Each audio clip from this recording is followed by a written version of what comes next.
Fourth lesson.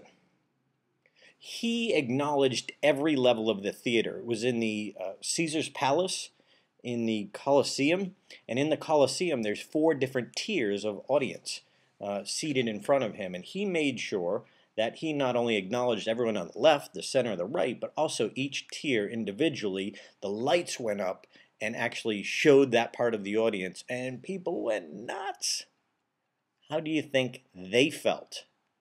Do you think they felt special? Just like in my championship speech, you might remember if you've seen it, fellow Toastmasters friends and the people way in the back. I've spoken to many people who told me that that just made them feel like they were in the front row. So how do you do that in your presentation? How do you make sure everyone feels like you're talking to them? Another great lesson from Elton.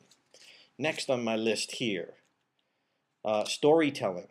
He always talked about the story behind the story, or mention things. It's in the Colosseum, which is also where Celine Dion used to perform. He had some interesting comments about her that I don't want to repeat, but, well, he talked about how her attitude and how slender she was, and he used different words, but it was kind of funny, and he kind of, yeah, was really nice to her later, but at the beginning he kind of took a little shot at her. But that's not my point, but I found it interesting nonetheless, is that the storytelling is so important in his songs. And he says that everybody wants to know the story and what do the words mean.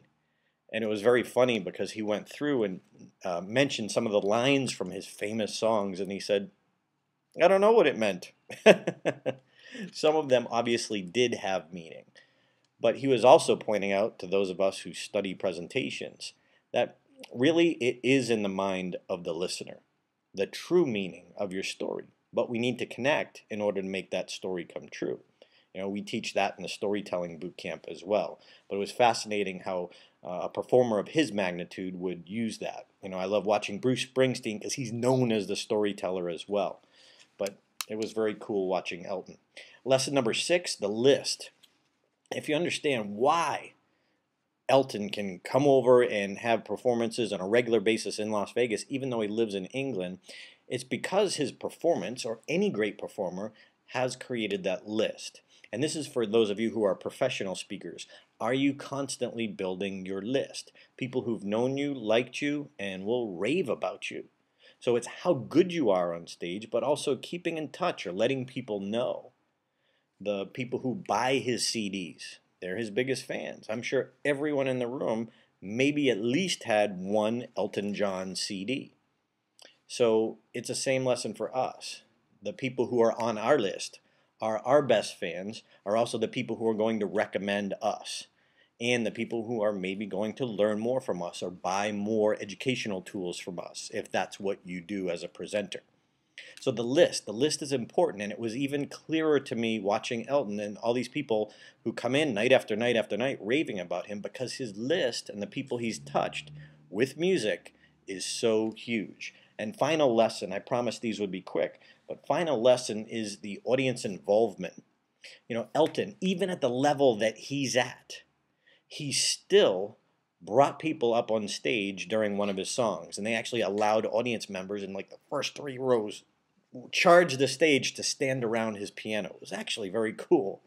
A little boy, of course, maybe 2 or 3 years old, stole the show by doing this break dancing. He was off in his own little world, and the whole audience was cued in on him.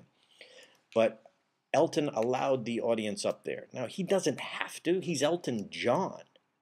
But if a performer of that magnitude can see that that type of audience involvement will create an even better connection, how do you do that? How do you use audience involvement to keep connected or gain a connection from your audience? So there you go, 7 quick lessons that we all need to know or be reminded of from Elton John. When you watch great performers, what do you learn? I'm so excited about the Own the Stage DVD set that's coming out, making with Craig Valentine. This is going to be huge for advanced speakers only, but so excited about that. And I'll see a lot of these principles will be tied into that as well. So I hope these 7 quick lessons from Elton John made you think? How will you use them, and how will you study every performer that you see, good or bad? Don't let the sun go down on you. We'll see you soon.